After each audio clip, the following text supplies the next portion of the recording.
Thank you so much. Thanks for joining. Myself, Parthasarathi Balasubramanian. I'm a platform engineer and AWS hero as well. I'm working for Denali Therapeutics. I'm a lead platform engineer managing the AWS infrastructure, security, and networking. So today we are going to talk about mostly on the security side, specifically for the AI workloads. It's not specific to the AI, but how you can protect your AWS environment before you host a lot of AI workloads. Because when it comes to AI workloads, so we are going to talk about a lot of data, we are going to deal with a lot of data, how you are going to protect your data, how you are going to enforce the security controls for the data, which you are going to use to train your models. There are few preventive controls we are going to talk about for the generative AI workloads. And I will share some of the top 10 preventive security and governance controls for the AI workloads on AWS. Also, finally, we will wrap up by giving you the what is next, how you can start and go ahead and implement some of these controls in your AWS environment. And finally, we can have a Q&A. In case if you have any question, you can raise your hand. We have a mic. So why preventive controls for the generative AI workloads? Today, the generative AI is revolutionizing how business operate for automating customer services and generating code, insights, business insights. But while the potential is massive, so there are so many risks also, right? So we need to make sure that how we are going to deal with all these risks. Make sure that we use this generative AI effectively. So when customers are using generative AI services on AWS, most of the time they ask question some of the critical questions, how we are going to control the data is used AI training for the prompt, and how can we enforce the responsible use of AI services? How do we prevent the shadow AI cost overruns? Because if you provision some of the high cost in GPU instances, it's going to burn your cost and potential bias, even compliance violations.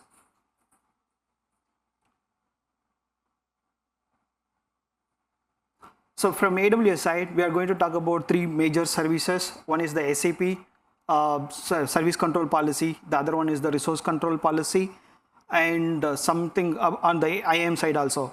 All these services you can use independently, but if you are putting all these services together, it is more powerful.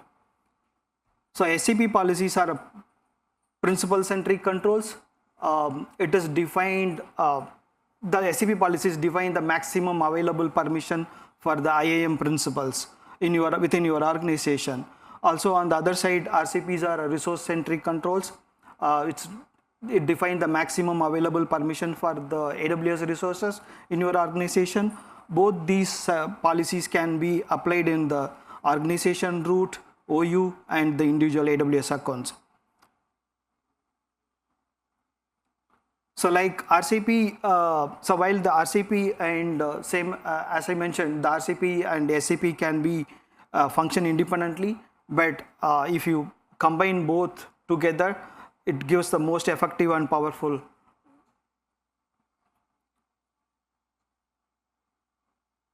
The first one, we are going to talk about the Amazon S3 block public access. Since we are going to, so if you are going to build something in AWS, you are probably going to have data in AWS. Of course, the data is going to be stored in the S3. So the easiest thing you can do, keep all the S3 buckets, secure S3 bucket to turn on this feature. You don't need to do anything. So most of the cases, you don't need to keep the S3 bucket in a public. So there are some cases, few use cases where you need to keep the data in the S3 public facing S3 bucket. For the public websites, if you are running websites, but still you can have the CloudFront distribution in front of the S3 bucket. Make sure that the S3 bucket remain private. So with this, so when you enable this block S3 public access, what happens actually, it creates another shield for each and every bucket in your account. Make sure that whatever the permission your developers is going to put for the S3 bucket to make that S3 bucket public, still it will not work, because this will give the maximum level of restriction. So there are 4 settings in the S3 block public access. You need to turn all of them, and these SCP policies will prevent changes. If someone is with administrative access, if they are trying to remove these conditions, still this SCP policy will prevent changing to revoke the S3 bucket policy unless it is authorized to do. So here is the example. This is the S3 SCP policy where you can deny if someone is trying to remove this S3 block public access unless it is authorized with the privileged role.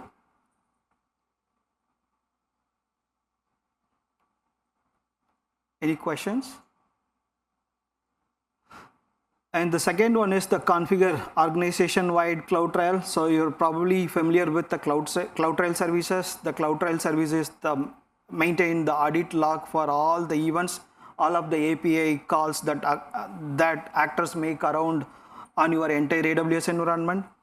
Probably you might have this turned on in your individual AWS account, but for the organization wide, it is a best practice to enable the CloudTrail in the organization wide and keep all the CloudTrails in the centralized AWS account, audit account, and keep it in a one S3 bucket. So AWS CloudTrail is one of the service tightly integrated with AWS organization. So organization is like you can manage multiple AWS account within your organization with one single pair account. So you can set up a different level of permissions OUs for a different business unit, and you can enforce the control, but still you can have a single CloudTrail integration, single CloudTrail for the entire organization and configure. And so if you enable the organization wide CloudTrail, so it will be configured to all the accounts, the existing accounts you have today in your AWS account, also whatever the accounts you are going to create in future. And all the logs will be delivered to the central S3 bucket.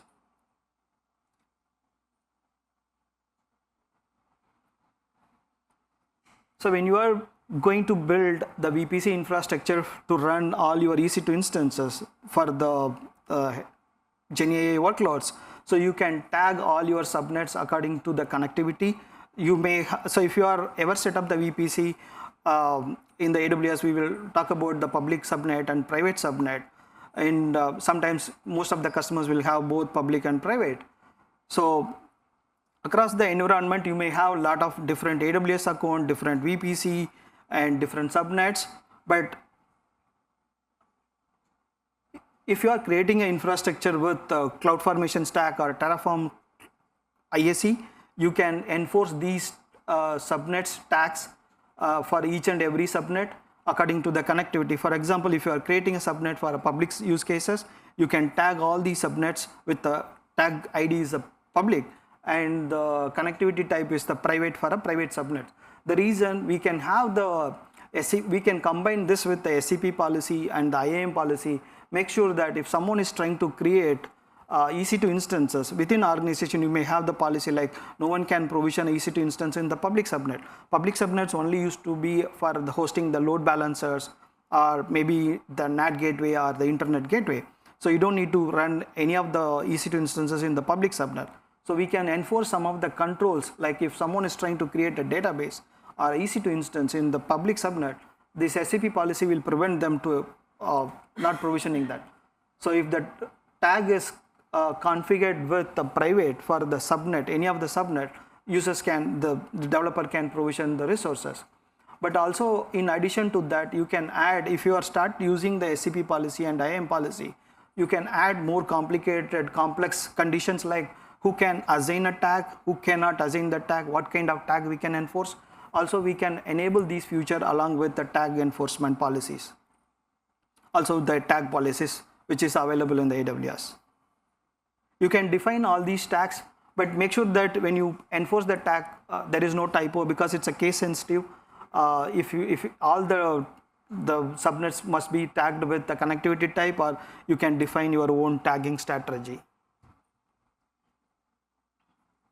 So this is a simple when you are running with one or two AWS account with a simple VPC, but think about the large environment where you have multiple AWS account, multiple VPC.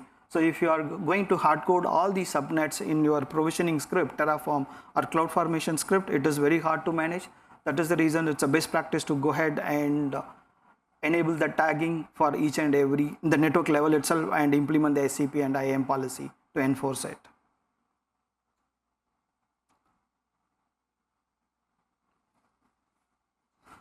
Also, there is another SCP policy. You can allow only approved AI services. So today AWS launch every week, every day, every week they launch new services on the AI. So not all the services appropriate for your business requirement.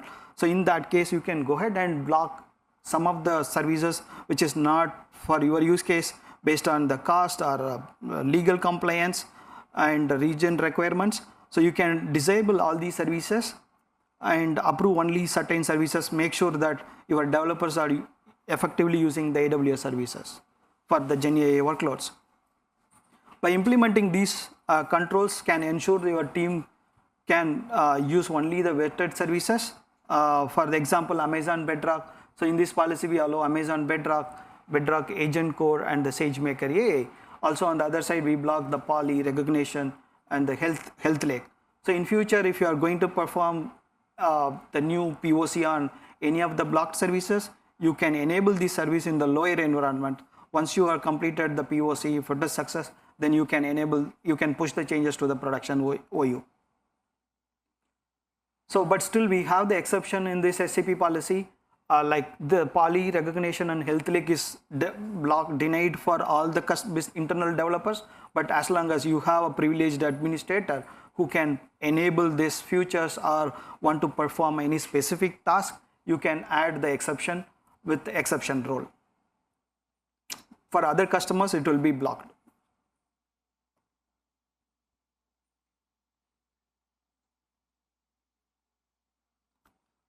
Also, restrict creation of a large GPU instance. This is one of the challenge all the customers are facing when dealing with the GenAI workloads.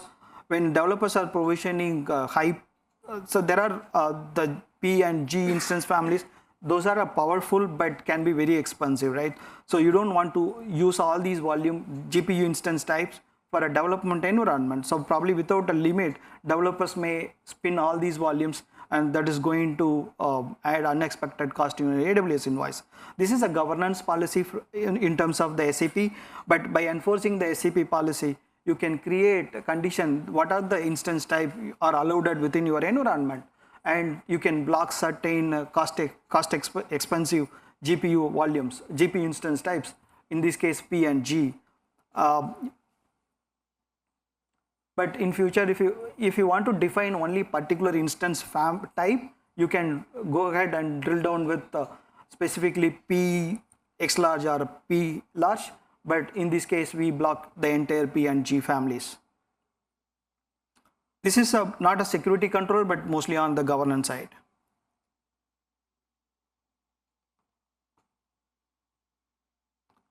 So only approved, also the sixth SAP policy, the only approved LLMs. So there are so many LLMs available in the AWS marketplace, Bedrock services. You don't need all these services enabled within an organization. So what you can do, we can enable another SAP policy to restrict invoke model only for Amazon, Titan, or Anthropic. In this case, we block all services, all LLM models except Amazon, Titan, and Anthropic Cloud. So if you are going to use any other services, any other LLM model for your use case, the reason we want to block this due to the cost limitation, internal compliances, and regulatory requirements, we don't want to use any of the service, only certain services. We can go ahead and block other AWS LLM models in the Bedrock. So most of these policies we create with a deny, so that it's explicitly denied, and we don't want to make sure that no one can take the administrative privilege and use any other services.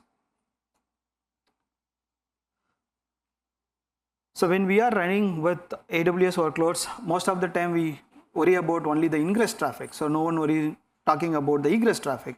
So since we are going to deal with a lot of data in the GenAI workloads, we need to enforce that centralized network. We need to implement the centralized network control with the network firewall and firewall manager. This is to control the egress traffic to the internet. The network firewall provides the managed stateful inspection for the VPC traffic. with the granular filtering and outbound traffic control with FQDN or a particular domain. So egress connections are network requested internally by the VPC within your AWS environment. Most of the time your EC2 instances or the Lambda functions trigger the traffic to the internet. Also, we can use the network firewall to inspect the application level traffic, make sure that we block all the suspicious pattern and protocols if your LLM model is going to make a call to the internet. Also, we have a hands-on workshop for this network firewall and the DNS firewall after this session. Brandon is going to do this workshop. It's a 2-hour hands-on workshop. So if you are interested, feel free to join. So most of how you are managing the egress traffic is a quick question. So I'm trying to understand, you forward all the traffic to the NAT gateway, or do you have any proxy, Squid proxy, or third-party next generation firewall to control the traffic? No. Directly, yeah.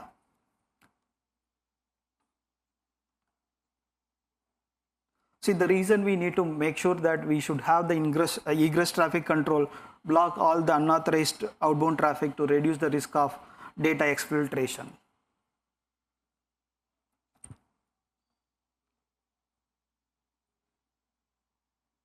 Also, since we are going to have all the data within S3, we can have controls to make sure who can access the data within AWS environment or outside the AWS environment. In this case, we have an S3 bucket with the PHI data. So I have some of the application running within my AWS environment which needs access to all these data. So I can go ahead and explicitly allow traffic or deny the condition, except if the traffic is coming outside this VPC will be denied. So all the traffic should be comes only through from the VPC. Also, we can add one more condition. We need to use the VPC interface endpoint, either VPC interface endpoint or the gateway endpoint for the S3, but still we can enforce the control, make sure that the data cannot be accessed from any other resources. If someone is trying to access the same S3 bucket from your on-prem environment, maybe the human user, maybe they want to take a look what is the data we have in the environment or run a query to get some report, still you can enforce the another SCP control to deny the traffic if it is coming outside your on-premises environment. So since it's coming from your environment, it's a legitimate traffic. So you know what is the IP address we have, egress IP address we have in the environment, we can enforce this.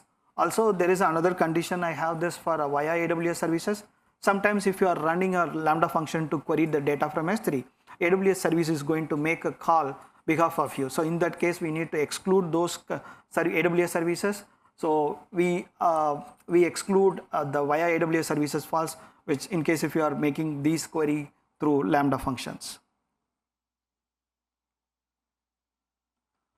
So all the instances, how many of you still using a EC2 keeper to connect your EC2 instances? So in case if you are still using the EC2 key pairs for all you connecting all the EC2 instances, you can go ahead and start use the SSM agent. You can install all these SSM agent as part of the build, server build, AMI provisioning, and so this is a secure way to connect all the instances. You don't need to worry about, you don't need to manage all the complex key pairs for each and every account, different platforms, or a different environment and the operating system. So most of the customer keep multiple key pairs for each environment and operating system. So it is very hard to manage all these key pairs when you are scaling the environment.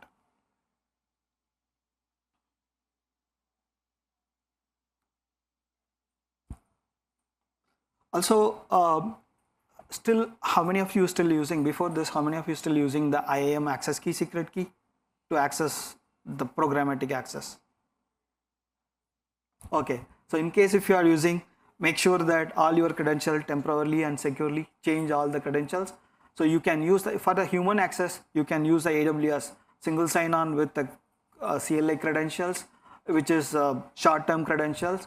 For various reasons, still we need to relay with the traditional IAM access key secret key to integrate with third-party platform, like whereas the NAS Cloud Director for Rubrik, there are some monitoring tools, they don't support the IAM roles.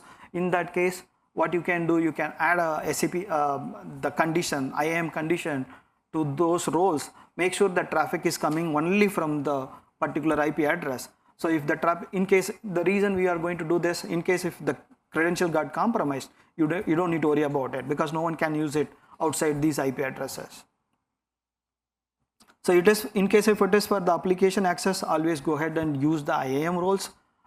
Make sure that the credentials are temporarily, and you don't need to maintain all the credentials. And in case for any reason, if you use the access key, secret key, you can enable this feature, SAP IAM. This is IAM policy, not a SAP policy. You can enable this IAM policy to enforce. So we have certain IAM keys, access key, secret key. For all the keys, we have this condition with the particular IP ranges, and we rotate the keys every 90 days.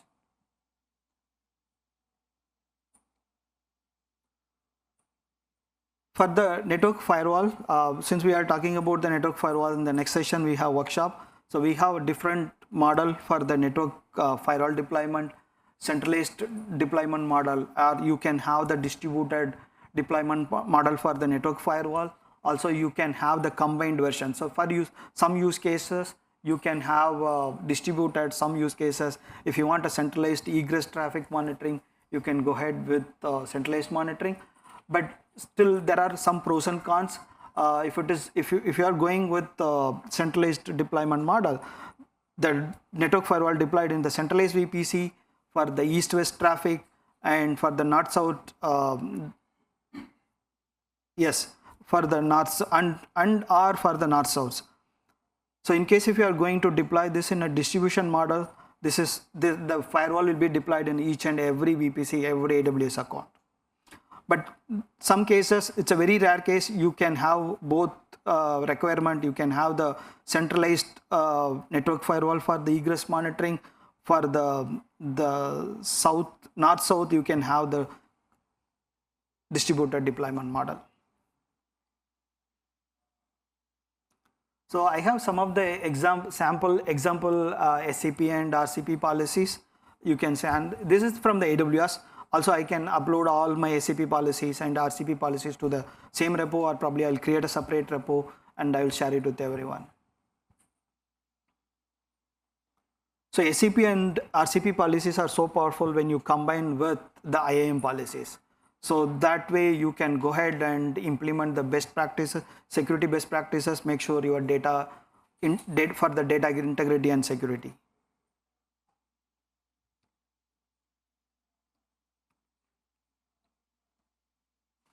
So if you are in the Bay Area, these are the AWS users groups we have in the Bay Area.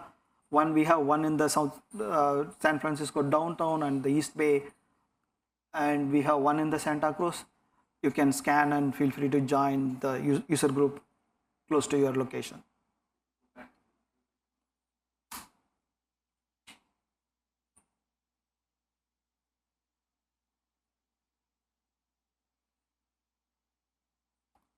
That's it.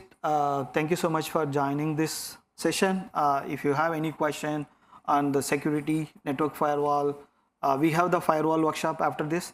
Brandon is running. I will be there. If you have anything, you can ask me.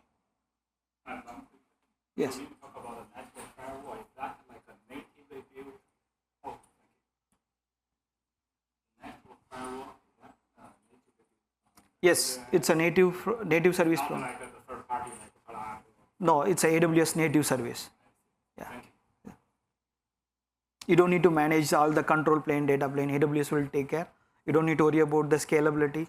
If you are purchasing the third-party product, so we still have the Palo Alto firewalls, next generation firewalls for some of the use cases, but you don't need to worry about all the scalability, throughput, everything. Everything will be handled by AWS.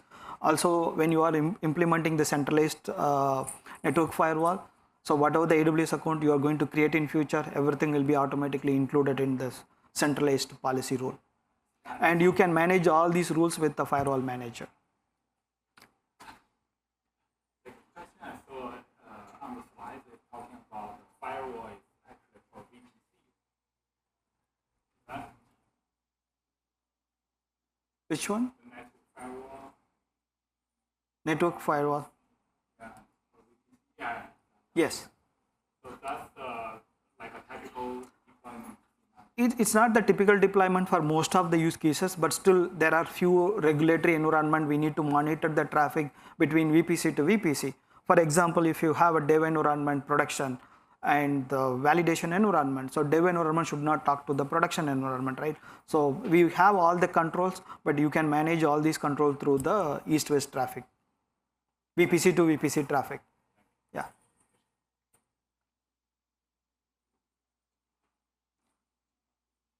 So usually the north-south is the ingress and egress traffic from and to the internet. The east-west is the VPC to VPC, environment to environment.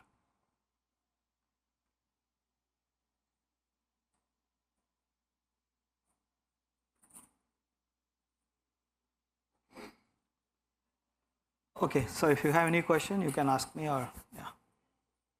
So AWS has recommendations, right? AWS provides recommendations. These are not completely, all these recommendations not provided by AWS, but some of the recommendations are provided by AWS. All these other recommendations we follow in our customer use cases. Yeah, mostly on the healthcare and life science side. Yeah.